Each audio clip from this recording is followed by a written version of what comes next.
If you have been struggling with your creativity, then there's something that I want to share with you. And if this is the only part of this video that you watch, that is fine. I think it will help, and then you can click away, not watch the rest of the video if you shall choose to. As you can see, this is not my typical recording situation. The audio might suck. I look crazy. I just ran 6.5 miles. And while I was on my run, I was having so many sparks of creativity. All of these ideas were flooding to me. And I find that this is very common when I'm on a run, on a walk. There's a specific thing that I do that leads to this creative influx. And it's going to sound slightly psycho, but hear me out. Most of the time when I'm on a run or a walk, I do not listen to anything. I don't listen to a podcast. I don't listen to a video. I don't listen to TikToks. I don't scroll on my phone. I was just running on a treadmill, so I have the ability to do those things as opposed to like running outside. If you're walking outside, I feel like you are able to do a lot of those things. And most of the time we end up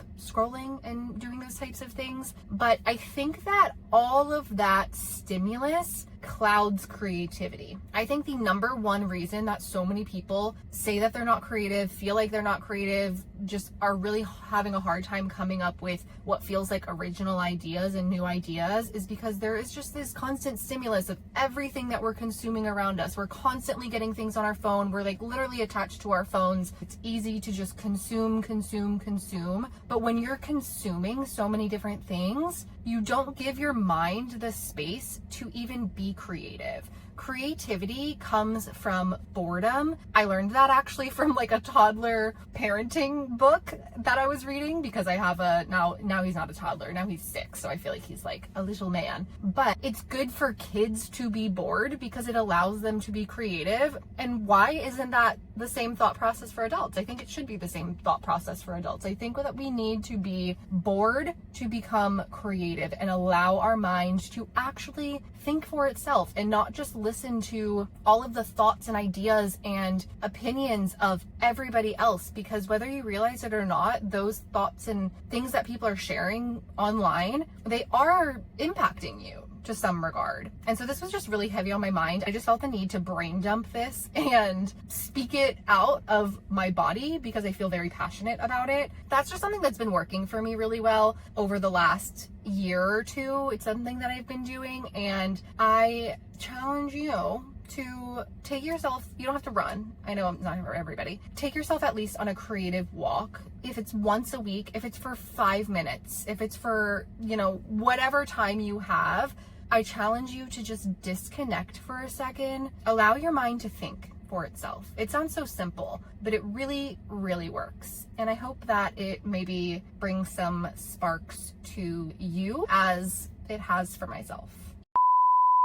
Okay, we are back. We are home. We are showered. I am in the office. I am going to go ahead and start by submitting all of my orders. This is something that I do every single day. And I believe I have about 20 orders since yesterday, or about since when I did this yesterday, that I need to go ahead and fulfill. Taylor likes to submit all of her orders manually. Is this necessary? No. Is this time consuming? Yes. Why does Taylor do it? Okay, fair question. I know that it sounds crazy. It probably is slightly crazy. I would say that most people automate their print-on-demand orders, but I do not. When I say that I manually submit all of my orders, what that looks like is when I go into my Printify account and I go to my orders tab, I have all of the orders that I have received and I need to manually push submit. This is what it looks like. Many and probably most people choose to automate this. This is just a simple setting within Printify. And if you have it on automatic fulfillment, then this process will happen automatically. It will charge your card, produce your orders, and you can really make it as passive as you want it to be. But the reason that I'm not a big fan of that is I like to have what I consider some level of quality control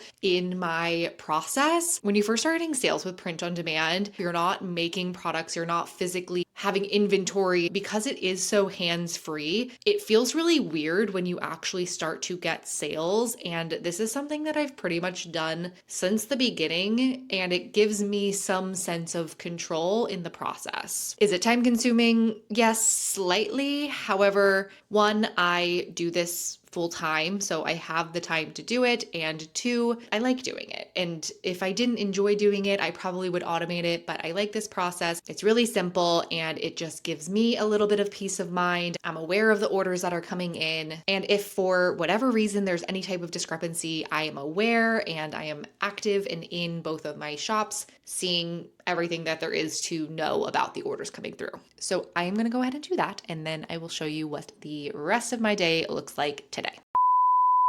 Okay, it is sometime later. I finished submitting my orders. As I mentioned this morning, I got some creative juices flowing this morning, and I decided to take that earlier inspiration over to Etsy and also into Kittl, where I did a little bit of a design, and I want to walk you through my brain's thought process from what I was thinking about this morning, what I ended up creating, which I'm going to show you, and I still have to finish the design, so I thought it would be fun to finish it with you. This is what my brain has been up to this morning. It started with inspiration. This is what we're working with over here. And then a couple little steps, a couple little processes that have gotten me to this point here. I still need to finish this, but this is kind of a design that I'm working with. I still need to change colors and work on this a little bit more, but think of this kind of like the format, the template that I'm going to be filling in and adding some color, adding some little final touches to. So let me explain how I got to this point. So something that I've been noticing and where my mind went this morning is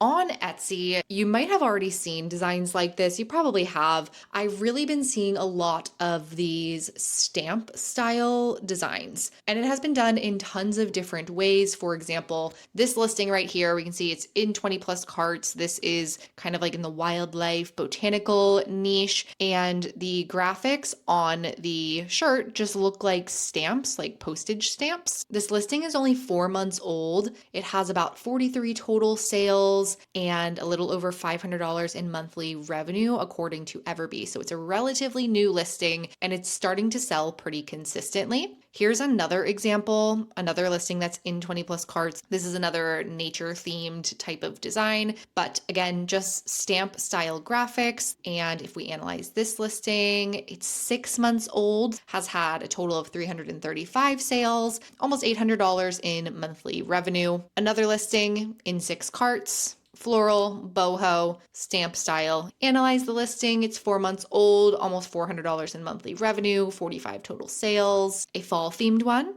8 views in the last 24 hours. Fall themed graphics inside of those stamps. This listing is only 1 month old, has had 6 sales, about $76 in revenue. Here is a teacher / Christmas inspired one. This is in 18 carts. It is a listing that is only a month old, 5 sales. As I'm recording this, it's September, so a listing that is Christmas themed is already starting to see sales. Boom, another one in 20 plus carts, teacher themed. If we analyze it, 2 months old, 22 sales, nearly $300 in total revenue. Another Christmas one, nurse related, 20 views in the last 24 hours, 1 month old, 2 sales, $56 in revenue. This listing, it's in 20 plus carts, Halloween themed, only 2 months old, 452 total sales, and over $5,000 in monthly revenue. That's pretty awesome. And one more, 20 plus carts, football themed. Analyze it, 2 months old, 197 total sales, a little over $4,000 in monthly revenue. So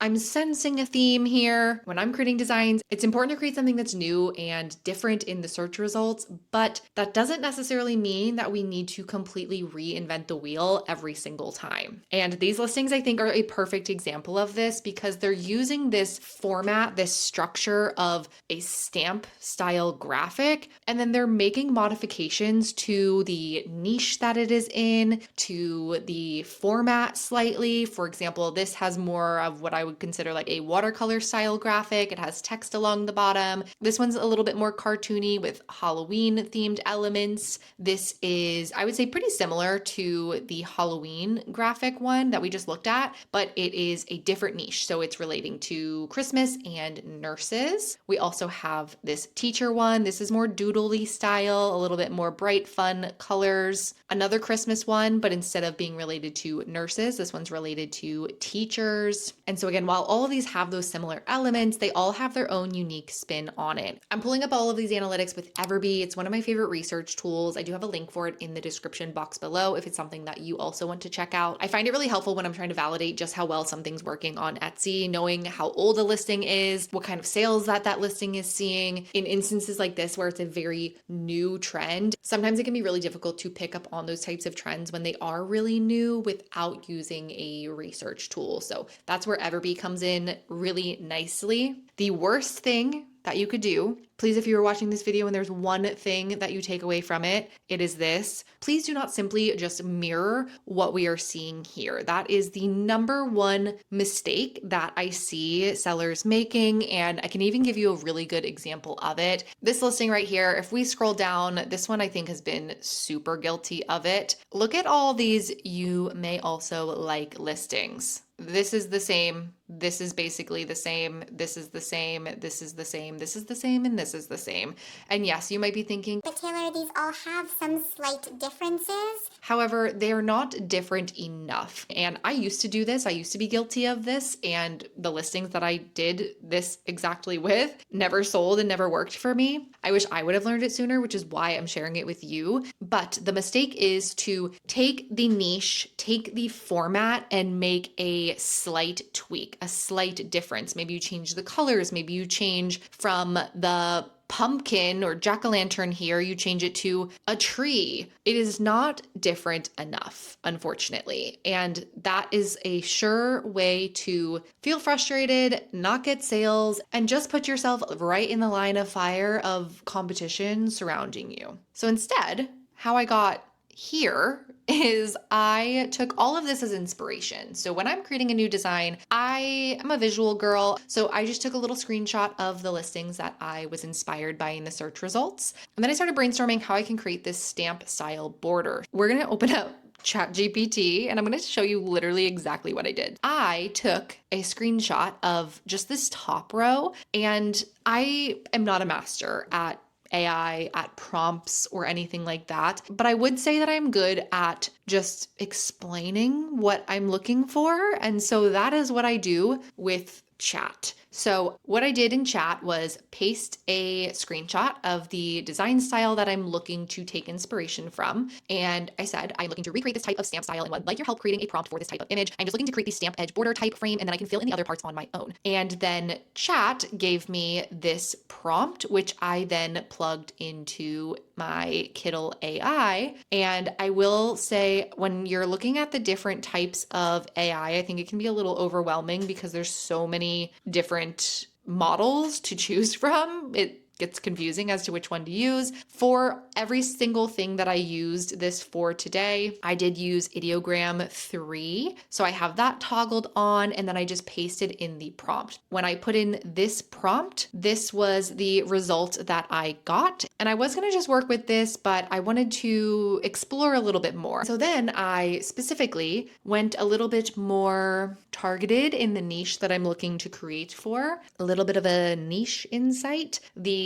equestrian niche, the horse niche, that is something that does sell well on Etsy. I would say it's a pretty small niche. I wouldn't say that it is like a 5 or 6 figure niche. I would say that it's more like a 3 to 4 figure niche for monthly revenue. Take of that what you will, but I gave another little direction to chat. And I said, now can you give me a prompt that would create this exact stamp style, targeting the horse niche instead, like the examples provided that are Halloween and Christmas and nursing related. I just want stamp style graphics like this that are themed around horses, because I wanted to see ideas would be generated to, again, pull inspiration from. So then I was given this prompt, plugged that in, and this was the result that I got.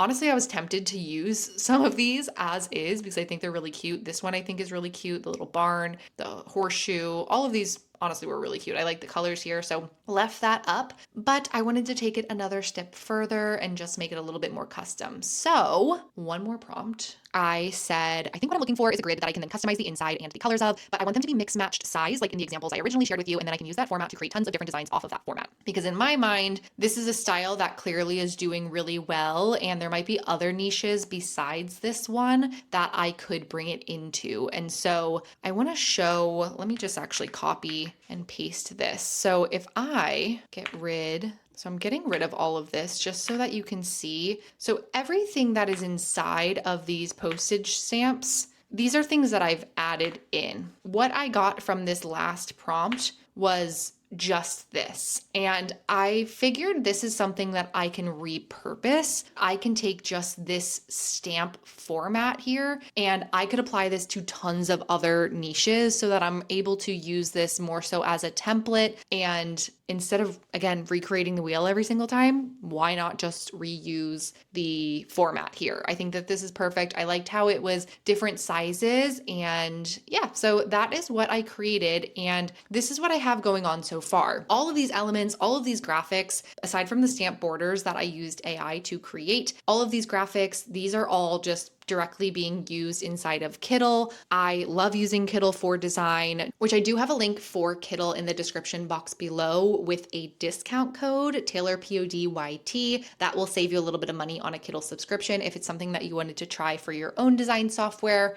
But our final step here, I need to make this finalized. This is very plain. This is very boring. I'm looking to add some color. So I'm going to go ahead and do that and I'll show you what the final result looks like.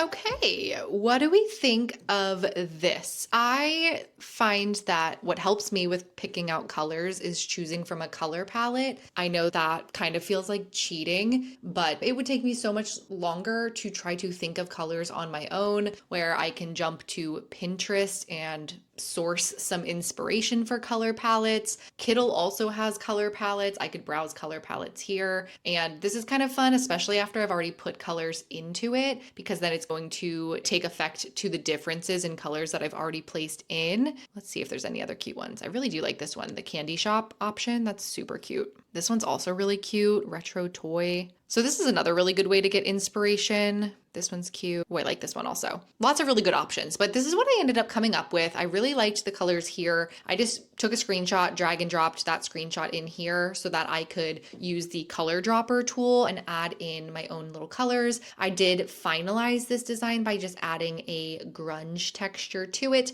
That is one of my favorite effects to do in Kittl. It's really easy. If you go over to the left and click textures, I always end up just using this first one right here. And with that grunge texture, if I go down to mask texture, that puts it just onto my design and my design elements. The setting that I choose is at the very bottom. It's called Alpha Mask. And then I just adjust the transparency to the level of grunge that I'm looking for. The higher it is, the more textured it's going to be. The lower it is, the less textured it's going to be. So I put it on 30 for this design, and I think it just gives a really great finalized look. The last thing that I like to do is either one, put this on a mock-up, or two, I'll play around just with the background on my artboard so that I can visualize what color variations I might offer this design on. For example, I definitely envision myself putting this on like a butter or a yellow variant. I also envision an ivory, so something a little bit more neutral like this I think would look really good. This also might do really well on a blue if I go with like a light blue color. I think that could look really good. We'll just leave it like that for now. And yeah, that's the final result. Let me know in the comments what you think. Again, if you aren't using Kittl and you want to try Kittl, I do have a link in the description box below with my code Taylor, PODYT. Overall, this is what my typical day looks like: submitting orders, getting creative, creating new designs, and that is really the gist of it. If you want to see more videos like this, more design videos, let me know in the comments down below. And if you enjoyed this video, don't forget to give it a thumbs up. Aside from that, I hope that you are having a wonderful morning, afternoon, evening, wherever you are in the world, and I will see you in the next one. Bye.